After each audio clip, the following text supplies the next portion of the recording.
Hello everyone, this is Alistair here, and today's problem of the day is titled Maximum Winning Score. So let's have a look at the problem itself.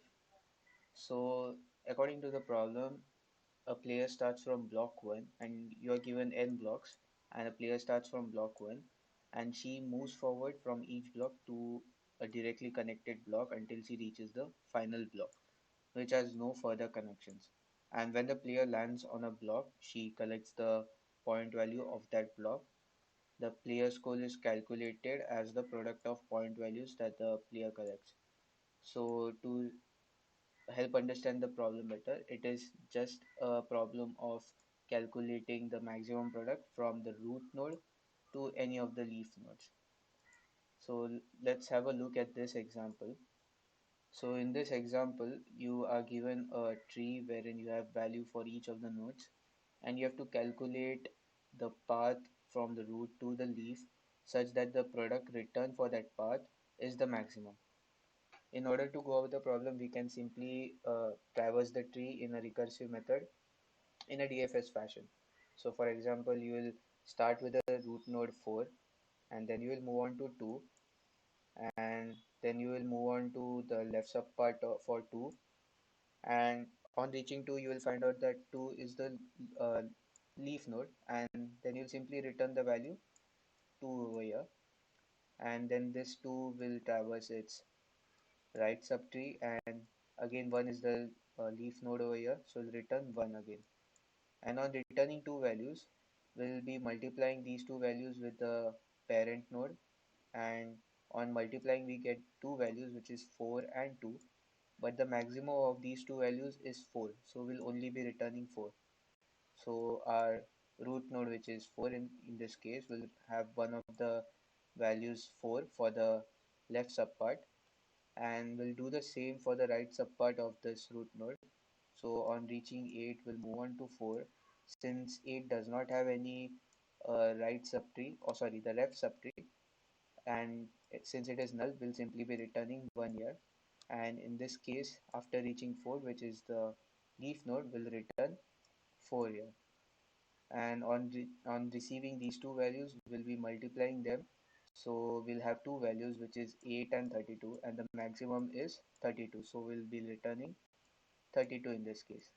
And on receiving two values, again for the node 4, we'll again be multiplying them. So we'll have two values again, which is 16 and 128, and the maximum of these two values is 128. So our final answer would be 128. So now let's move on with the code itself.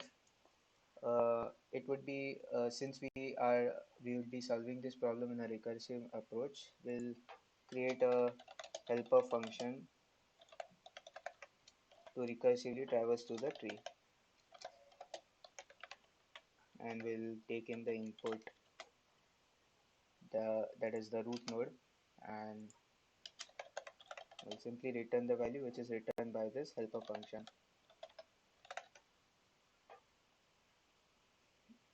right, and we'll pass it the root node.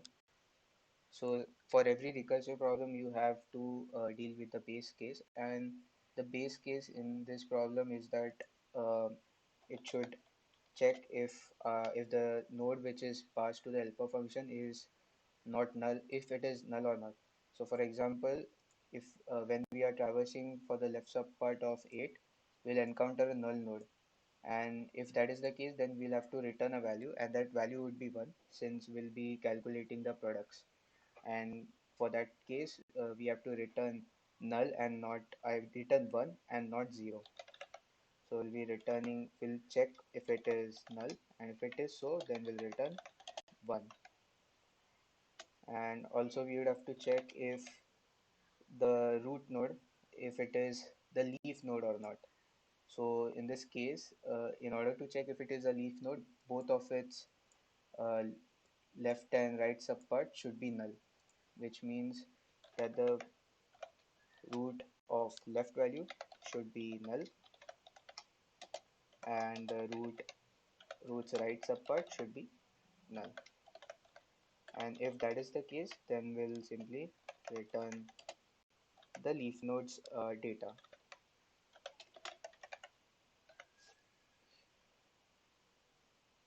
Now, since this is done, now we have to check for the values received by the parent node of the right and left subpart. And for that case, I'll initialize the left value and recursively call it and pass in the node for the left subpart. And similarly, I'll do the same for the right value to get the right value.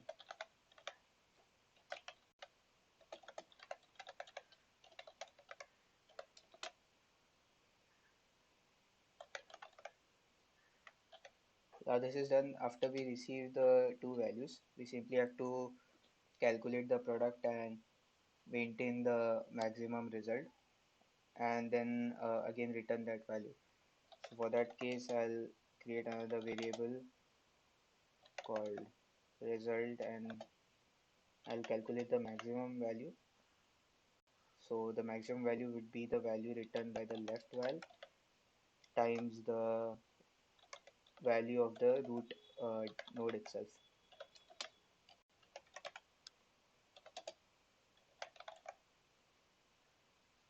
And the other part would be the value of the right subpart multiplied with the root node itself. So that would give me the maximum result, and I'll simply return that result. Yeah, so this should give us the maximum result for every subpart for every node, and on reaching the root node again from the top down approach, we'll have the maximum result. So let's compile and check if it works. Alright, we got the right answer. We'll submit it. Okay, so this was a fairly straightforward problem. I don't know why they categorized it as medium level difficulty. It should be either easy or basic level. So that's it for today, guys. If you have any doubts, you can ask them in the comment section, and thanks for watching.